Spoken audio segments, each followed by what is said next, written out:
Corporate finance practice problem using Excel. Home loan payment calculation. Get ready, it's time to take your chance with corporate finance. Here we are in our Excel worksheet. If you have access to the Excel worksheet and would like to follow along, note that we're in the practice tab as opposed to the practice problem 2 tab. We will be working 2 problems, 2 related problems. We also have the example tabs 1 and 2, those in essence being the answer key. Our problem is going to be related to a home loan payment type of calculation, a very common calculation for many people at some point in their life. There's many tools online that have home loan types of calculations. I highly recommend putting it into something like an Excel worksheet and thinking through it, because then you get a better idea of what the actual payments are, what's the interest rate related to the payments, what's actually going on when you calculate these payments. And you could also think about the interest as it breaks down from year to year, as opposed to simply payment by payment or even just the first year of interest.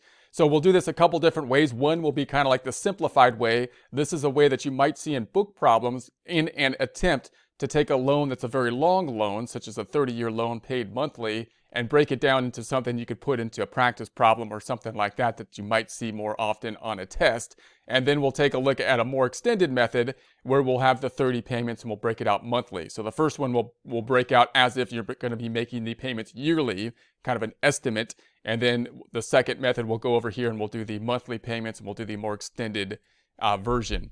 So let's go to the first item here. We're going to say we borrowed $100,000. The rate's going to be 7%. Years are going to be 30. Once again, assumption, simplified assumption that we're making the payments yearly as opposed to monthly. That'll make the number of periods smaller. So when we do the running balance, it'll be a little bit easier for us to do. And then we'll do the whole thing on the second part over here. We'll do this multiple different ways.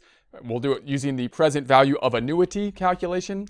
We'll take a look at the running balance type of calculation for it. We'll take a look at calculating it with Excel formulas for the present value, as well as a payment type of formula that we can use. And we'll also use the tables. When we go to the second one over here and we do it monthly, we will also tack on an annuity calculation, which is quite useful as well if you're trying to analyze a loan and what it's going to do from year to year. So let's go back to the practice tab, and let's do our annuity calculation first. Our annuity calculation down below being P times 1 minus 1 plus R to the negative N over R. So you can plug this into the annuity. We would be then solving for P. We're going to be looking for the payment. So we know what the end result should be. Should be 100,000 equals P, unknown, times 1 minus 1 plus R to the negative N over R. In a book problem, that's what you would probably most likely do. You'd have to have the formula possibly, and then solve for P, the unknown, doing that with algebra. We're going to do this with the Excel. So with Excel, we have a couple different features. We can use functions to do that. We could use the annuity function and something like a goal seek to figure it. We can also use the payment function in order to figure this as well. So let's first think about how we could use the annuity function. This is really applicable if you're trying to use a function with an unknown that's different than the end result of the function, which could apply here or to many other places. If you know the function, then you can try to figure out what the unknown is, even if the unknown is not the end result. In other words, when we look at this calculation down below, we're not going to basically learn another formula to solve for P, but instead we're gonna use the same formula and then plug in everything but P, then solve for P. That's how the algebra works. So we could do that algebraically, or we can use basically a spreadsheet and a goal seek type of function in order to find it. So let's do that here. We'll also use another Excel function, which is the payment function. So we could use a different Excel function to find it as well. But just realize that, you know, many times you might know one function and it might have the unknown in it, and you can go back in there and find it with this tool goal seek. So what we're going to do is put this into our equation up top in a spreadsheet, connecting everything together, not rearranging it algebraically for P, but rather just putting it in there as we normally would. I'm going to start with the payment. This is the unknown, so I'm just going to put 1,000 up top to start with so that we have some number there, and then we're going to adjust that to the correct number with basically trial and error with the tool of goal seek. And then we're going to have 1 working in the numerator 1, and then I'm going to be inside 1 plus R to the negative N. So I'm going to say 1 plus R. This is going to be the 7%. Going to percentify that, home tab numbers, percentify, underline it, home tab font, and underline. Summing that up equals the SUM of those two items. We'll then percentify that, home tab numbers, and percentify that. We're going to then take this to the negative n, the number of periods. So I'm going to say negative n. This is where the simplification comes in because we're going to assume it's going to be yearly as opposed to monthly. We'll adjust this next time in the next tab and make it a little bit more complex. And then we're going to underline this, put the underline. I'm going to bring the calculation to the outer column. So I'm going to say this is going to be 107 to the power of shift 6, that 30, and enter, adding some decimals, home tab number, decimalizing it, underlining it, home tab font, and underline. Now we're going to do the subtraction, finally getting to the end result of the numerator, that being the 1 minus that number we just came to. Adding some decimals there, home tab numbers, decimalize. And then we're going to add the denominator. So now we've done the numerator, let's add the denominator, which is going to be then the 7% once again. And I will underline home tab font, underline, and number, percentify. And then we'll bring that over. We got the numerator and the denominator doing the division problem, dividing that out, adding some decimals, home tab numbers, decimalize, and then home tab font and underline. We could finally now take P times everything that we just calculated. So that's going to be the 1,000 times that number. And then we'll add a couple decimals, home tab number, couple decimals. We know where the end result needs to be. It needs to be up to this 100,000. So what we could do is we could now change the unknown here. We could say this, well, what if we have 2,000 here? Right? What if we have 3,000 and so on and so forth? Or we can use GoalSeek to basically find that, and Excel can do that quite quickly. Let's do that. We're going to go to the data up top. We're going to go then to the forecast, what if analysis, GoalSeek, and then we'll go ahead and find this. This is going to be setting this cell to be 100,000 by changing this cell up top and enter. So there we have that, and I'm going to say OK. So there's the 8,058.64. So there we have it, and that's going to be our calculation. Now we can apply that same concept over here when we think about an Excel function, because we might have this Excel function, and once again, we know the function, but we might not, we might have an unknown as opposed to the end result of the function. I can't change the function algebraically, but I can use GoalSeek to do a similar kind of thing. In other words, if I look at this present value function, this is equals the present value equals present value equals present value of this function. I have the rate, number of payments, number of periods, and the payment, and then the end result, the present value. If I can't change this algebraically if I want to solve for, in this case, the payment. But what I can do is use that GoalSeek to use this in a similar format so that if I have a function where I know everything except for one unknown, I can still use the same algebraic concept to solve for that unknown. Now this one, also note that we're practicing these annuity formulas, but you could also find the formula in Excel that will apply to it, and oftentimes there will be a formula. For this case, a payment. There is a payment formula that you could go into as well. We haven't really looked at it as much because, of course, we're practicing the present value formulas. But you could then look for a payment formula. Oftentimes, that will be there as well. If you're looking at other kind of more abstract formulas, again, you might know something like a present value formula, but you might not know the other formulas, right? It depends what you're working with. If you work with these type of things a lot, then of course you'll be knowing all the formulas related to it and the payment formula here. So let's start with the payment formula, and then we'll do the same thing up top. The payment formula is equals PMT, payment, and then we'll say brackets. So now we got our same little organizer down below. We can then take the rate is going to be the 7%. Remember that that's a yearly rate. When we do it by month, we're going to have to divide that by 12, and we'll do that next time, comma. And then we have the number of periods. The number of periods is going to be 30. Once again, this is simplified because we're assuming per year. If it was per month, we would have to multiply times 12, which we'll do next time. And then comma, the future value we know needs to be that 100,000. I'll just pick it up down here and then enter. There we have it there. I'm going to double click on it, put a negative before the P, and there we have it. We're practicing our present value formulas here. So let's do this with our present value formula and then use the GoalSeek. So I'll do the same kind of concept we did mathematically. I'm going to put the goal here of 1,000. And then I'm going to say present value, negative present value, shift 9. We'll take the rate again, which is going to be this 7%, and then comma, the number of periods, which is going to be the 30 periods, comma, and then we want to pick up the payment, which is the unknown. So now I'm going to use this as the unknown.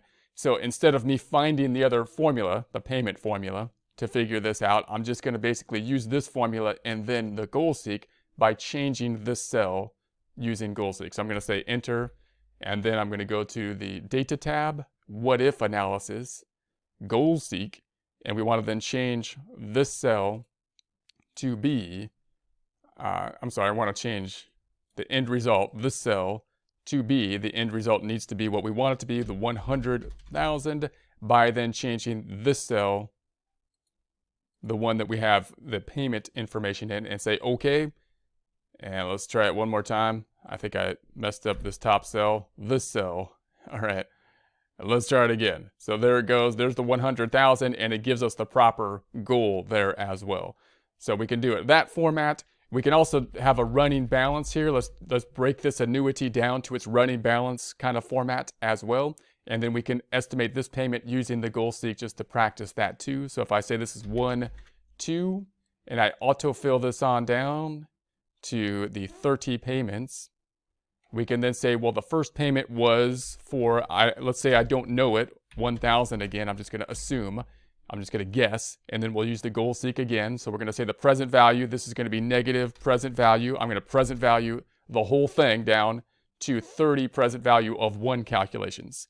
So present value, we're going to take the rate, comma, number of periods is going to be 30, comma, and then the payment, which is going to be this amount here. I'm sorry, the number of periods is not 30. It's going to be 1, comma, comma. And now we have the future value because we're bringing this 1 payment back. This is not an annuity calculation. And then enter. So there we have it. That's going to be the value of the first one. Let's do it again. We're going to say for period 2, 1,000. That's our guess. Present value is going to be negative PV, shift 9. Rate is going to be that 7%, comma. Number of periods 2, comma, comma. Payment, our future value is going to be that 1,000. And then this is going to be equal to the prior value plus what we present valued for the second payment. And then we're going to continue that on down. Let's autofill it down. I'm going to double click on this cell. This rate, I don't want it to change. I need to make it an absolute reference. I'm going to put my cursor in E6, absolutize it by pressing F4 on the keyboard, $ before the E, $ before the 6, and enter. Now we can go ahead and select these items, take the fill handle, and autofill all the way down to 30. So there we got it. Now this end number, that needs to be 100,000. We're looking for the 100,000 there. So I'm going to make this a little smaller. I'm going to hold down Control and scroll down so I could see this on one screen, which is quite small. But that 1,000, I'm going to use goal seek to change that to get this end number to be the 100,000. So let's check that out. I'm going to go Data tab, what if, goal seek, and then we want to change this cell, the end result, to be 100,000 by changing this payment amount up top and enter. See if we get there again. So there it goes. So even with this long kind of payment schedule, we could still kind of use goal seek in a complex situation like that. I'm going to hold down Control, scroll back up. Let's do it one more time with the tables this time. So the amount is the unknown. We know the end result now, which should be that 100,000. So let's pick up the amount from the table, which is 30 periods and 7 and 30. So it's going down. We got 7%. 30 is the time period. That's 12.409. 12.409. So let's go back on over here. This is going to be 12.409. Now, normally it's this times this equals that. So we can divide to back into the payment now. This is going to be the 100,000 divided by the payment. And that's something that you might see like in a book problem to force you to use the tables. It's not exactly the same as this number because of rounding, this being taken out 4 digits. Okay, let's do the same thing. This time I'm going to go to practice problem 2, but we're going to add the complexity now and just say that we're not paying yearly, we're paying monthly now. So it's a 30-year loan, but now we're paying monthly. So we'll do the same type of thing, and we'll tack on to the end of this an amortization schedule, which is probably the thing like in practice that you would want to look at most closely to kind of figure out what the interest rate will be per year, because that's the thing that's going to change and could have the biggest impact on like taxes and that kind of thing. So let's go back on over. We're going to do the same kind of thing. We're going to use the present value of an annuity, and we could do the same calculation here. We could do it with algebra. So we could say the end result is going to be 100,000 times P. So now we'll be solving for the unknown. And then we have 1 minus 1 plus R. But now R is not 7% because that's the yearly rate. And you have to take this into consideration in practice because the rate given generally is the yearly rate. We don't typically give a monthly rate because it could be a very small number. Customarily, we give the yearly rate. And if you're applying it to something other than a year, you have to then basically do the, divided by, in this case, 12. So the rate would be that 7% divided by 12. That's going to be the tricky factor. That also is why book problems don't like to use monthly rates if you're going to calculate it with a math formula, because you could end up with a decimal or a very small number there to practice with. And so, but a computer program like Excel, no problem. It won't be a problem for us here once we do it with a computer. But if you're doing it algebraically, just be aware of that. And then it's going to go up to the negative n, which is the number of periods, which once again is not 30. That's the number of years, but we're paying monthly. So it would be 30 times 12, 360, which also is a large number when we're trying to think about and imagine how far out this thing's going to go, which again is why a lot of times the book problem might simplify it, or when you're trying to estimate, you might kind of simplify it. And then we divide by R, which also, like the R up top, we have to be careful of. It's not 7%. If we're paying monthly, it's 7% divided by 12. So now I'm going to think about this the same way we did it before. We'll put it in. I'm not going to do the algebra for you. You can do the algebra. We're going to put it into our table and think about how to use the goal seek, and then we'll apply the goal seek, the payment formula, annuity calculation, and so on. So the payment, let's guess again, payment $1,000. We're going to do that same kind of thing. And then I'm going to say 1 here. Then we have 1 plus R to the n. So I'm going to say 1. R is going to be not 7%, but 7% divided by 12 now. Now, if I add decimals, home tab, numbers, percentify, and decimalize, you can see even in a percentage format, that's a pretty small number, and it's a repeating number, which is difficult for us to handle when we're using a calculator, not difficult for Excel. Excel will use this number, even though we might not be able to see the whole number, because we're just showing up to so many digits, but Excel will use that whole number. So we're going to go home tab, numbers, and underline. Summing this up equals the SUM of these items. Percentify in this tab, home tab, numbers, percentify, adding some decimals, home tab, numbers, decimalize there.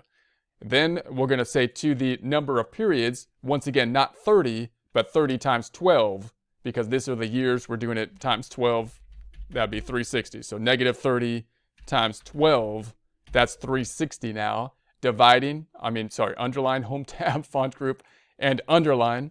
We're going to take this out now. We're going to say this is going to be the 100.583 whatever percent, shift 6, caret to the 360, the negative 360.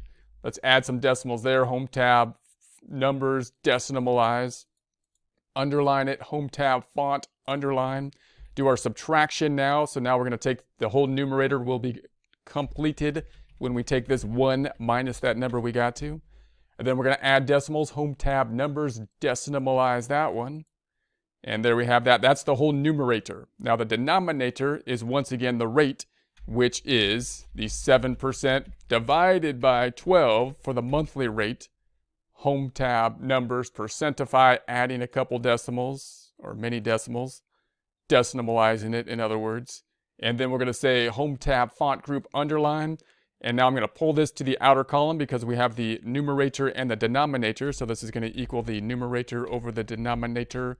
And let's add some decimals here. Home tab, numbers, decimalize. And then underline, home tab, font, underline. And now we could finally multiply this out. We're at the final phase here of our problem, or this part of the problem, multiplying this out. Okay, so now we know the end result should be 100,000, and so we can adjust this and say, well, what if this was 500? How about 600? And so on and so forth. We can then use Excel to do that with the goal seek. So I could go data up, down below. We can then go what if goal seek. We want the end result, this number here, to be 100,000. Do that by changing this number, which is all connected, and say okay. And then it totally does it for us. So it's at the 665. That would be the 665 payment. This is a very common calculation, again, to do. You could do it, obviously, with a function in Excel. Probably the most common way to do it, to just magically get the number. But realize, just even if you magically get the number, you still want like an annuity table, because if you're projecting for a home loan, you want to know the difference in interest rates per year, you know, and that kind of thing. So we'll take a look at that in a second. But now we're working on the present value, so we could use the same kind of concept with the present value function here. So in other words, but you can also use a payment function, which we'll do as well, which will be the easier method of the two. But if you didn't know the payment function and you knew the present value function or any other kind of function where this applies, you could then say this is going to be equal to the present value or negative the present value. I know the end result needs to be the 100,000. What I don't know is the payment here. So I can use this function by basically applying out the goal seek in a similar way. I can't do it algebraically. I can't take this function and rework it algebraically. I can look for the payment function, which is another function in Excel. But again, if I don't know the other function or something like that, then I could still use the same function and apply that algebraic concept of having only one unknown with the help and use of goal seek. So we'll do that. Let's do the payment function here though, because this isn't really what we're practicing with the present value things, but you know, it's related. So we got the payment function. So let's say negative PMT. So this would be the easiest way to kind of figure your payment if you're thinking about a loan situation. We take the rate. Tricky thing here is we got to take the rate 7%. That's going to be the yearly rate in practice. They don't usually give you the monthly rate. You got to make sure to take that and divide it by 12. Notice when I do this, I don't even know what the monthly rate is, and it's probably a small number, and that's fine because Excel's just going to calculate it for me, and I don't need to deal with it. All I need to know is the yearly rate and then divide it by 12. Then comma, we're going to take the number of periods, which once again is not 30 years, it's 30 years times 12. So if you have a 30-year loan, but it's paid monthly, then you got to take the 30 years times the 12 for the 360 payments. So there we have that. These two things need to match up. The rate and the periods need to match up. So we have the rate per period, right? That needs to be matched up. So then we got the present value, which is going to be the 100,000, and enter. So there we have that. So that's the easiest way to get there. It's the 66530. Again, that number doesn't tell you as much as you would want in an actual decision-making process. You'd want an annuity table, most likely, which we will make shortly. So let's do it with the goal seek kind of way. Let's say we had a 1,000 here. We'll do it the same kind of process that we did with the formula this time, using the present value calculation, which is where our focus really is here. So we're just going to guess a payment of the 1,000 again. I'm going to say negative present value, shift 9. The rate is 7% divided by 12. Once again, making sure to divide it by 12. And then we're going to say, comma, the number of periods is going to be then 30 times 12. Same concepts. Can't just pick up the 30 because it's going to be monthly, 30 years, monthly payments, and then comma, and then the payment amount we don't know. That's what we want to know, but I'm going to guess it and then use goal seek to figure it for us. So we'll pick that up. And now I know this end result needs to be 100,000, so I could then lower this. I could say, well, what if this was 400? How about 500? And so on and so forth to get this result to 100,000, or use Excel to do that. Data tab, forecast, what if analysis, goal seek. We want to set then this cell to be the value of 100,000 by changing this cell. And then we could say, okay. And then it like totally finds it for us. So there we have it again. Same kind of concept. Now let's do this. Let's try to break this down into the annuity. So we'll break it present value, like break out this annuity into present value of 1 calculations all the way down for the life of the loan, which is 360 payments, which seems kind of really difficult to do, but not so difficult considering we have Excel. Then we'll break this out into an annuity type of calculation, which is probably the most common way that you will see more detailed information about the loan, because it'll break out the interest and principal per payment.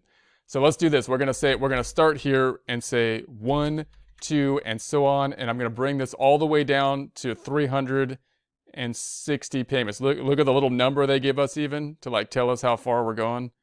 So there's the little number, which is really helpful when we're going down all this way down like here. It's taking a long time, even just to get down there. I think my computer's going slow, but I'm going to be there pretty soon.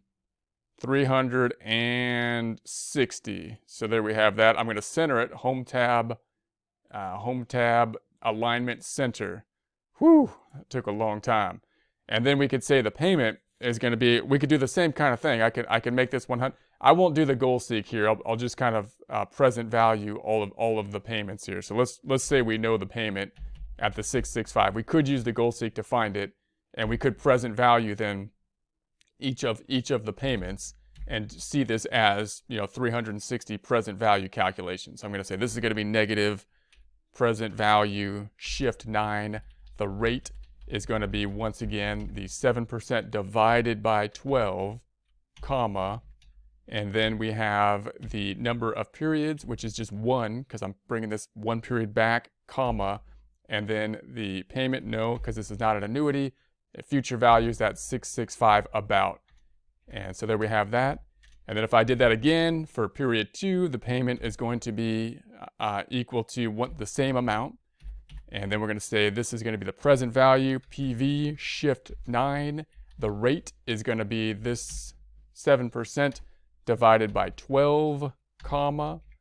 And then we have the number of periods, which is going to be 2, comma, future value, the 665, and so on. Then we're going to add up the prior value plus the current value. And we're going to take this all the way down. Before we do, though, we want to absolutize the rate. So this is the rate. The 12 doesn't need to do, you don't need to do anything to the 12 because it's a hard-coded number, but this rate will move down because it's a cell. So I'm going to select F4, putting a $ before the B and the 4, making it absolute. You only need a mixed reference, but an absolute will work.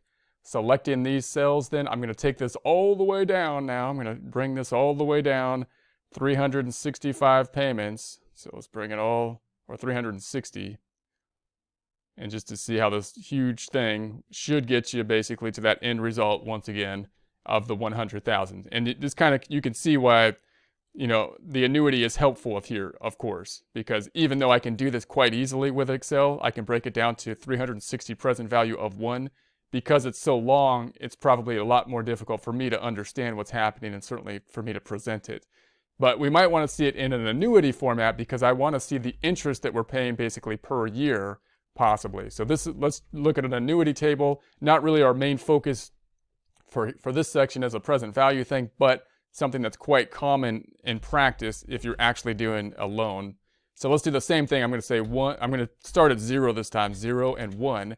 Now that we know what the payment is, we can build our annuity table, which is probably the most information we would need, the most valuable thing we would need for our decision-making process when taking out a loan. So I'm going to select 1 and 2, bring this all the way down to the 360 payments again. So bring it all the way down. It gives me the little numbering thing. It's really helpful. And I'm going to say OK. And then we're going to go to the Home tab, Alignment, center that. And then the payment, I'm going to start off with the balance. At period 0, I'm going to say the balance now is 100,000. That's going to be our loan. We're going to basically work this kind of the other way now, right? We're going to take the loan and decrease it by the payments. So if we take the payment then, the payment's going to equal this 100,000 times the rate. The rate is going to be this 7% divided by 12 though, because it's a monthly rate and that's the yearly rate. And so the payment is going to equal this 665.30. And then the interest is going to be this calculation, which will be equal to the 100,000 prior balance times the 7% divided by 12. And so there's the interest calculation. So of this payment that we made, the 583 about, it's rounded, no pennies, is interest. Therefore, the amount of the decrease to the loan from that payment is going to be the 665 minus the 583. So you can see very little is actually decreased in the loan at the beginning, but that then changes as the loan goes on. So this is going to be equal to the prior balance, the $100,000, minus the decrease, which is that $82 now. Let's do it again. Now the new balance is here, so that the payment is still going to be the $665. The interest calculation now is the new balance times the rate, which is going to be 7% divided by 12, comma. So now it would be slightly different now because this amount went down, but the numbers are still quite small right now, so we can't see it. It'll become more apparent once we go down a few more times. This minus this, and this will be this equals the prior balance minus the decrease. Let's do it one more time, and then we'll copy it down. The payment will be the same. Interest is now going to be the prior balance times the rate, which is going to be the 7% divided by 12. And then we're going to say this is going to be equal to the 665 minus the 582. Notice this interest portion is going down now. This is going to be equal to the balance minus the loan decrease. I want to copy this down, but I got to make sure that that interest number, which is going to be the rate right there in B4, is absolute reference. I don't want it to move it down. I don't have to do anything to the 12 because it's hard-coded. So I'm going to put my cursor in B4, select F4 on the keyboard, or put a $ before the B and 4, and enter. And then I'm going to select these cells. I'm going to autofill it all the way down. Once we get to the end, this amount should be back down to 0. If we have the proper payment, then that should be the case. We should be able to do this amortization table in this format. So this, in practice, what I would do for the most information, most likely, is use the payment calculation to get the payment, and then use that payment to make this amortization table, which is probably going to give you the most information that you would need to actually make decisions on home loans, because this breaks out the interest portion, which could be deductible and whatnot. So if I take this and then drag this all the way down, we're going to say that this is going to go down to 360, which is quite a tedious calculation if you didn't have Excel, but we have Excel. And then the end result is down to 0. So if you have a proper amortization table set up properly, you kind of got that check figure that it goes down to 0. And now you can see what's happening with regards to the interest. So you can see the interest is a huge portion of the payment here. And then as you go down, the interest becomes less and less of the payment. The payment stays the same, but this interest column, column U, is going down, column V is going up, and when you're at the end of the loan, because the loan balance is a lot smaller, you can see then the interest portion of the loan gets a lot smaller. So when you're thinking about, what's deductible and whatnot, you want to be thinking about interest like for 12 months, so you might be adding up, say, 12 months of interest. That would be here for the 968. See if you're itemizing or taking the standard deduction. Does that push you over the standard deduction? All this kind of stuff could usually be generated from an amortization table, gives you more detail. If you just got this payment information, that just tells you whether or not you can make the payment. That's great, but I mean, when you're making that kind of decision, you might want to know, how much is the interest versus the principal? How much interest am I actually paying, which is like kind of the rent on the loan, and what's the interest from year to year, because the interest is going to change from year to year, and what are going to be the tax implications and so on. And some of that information can be more easily found with, say, like an annuity table such as this.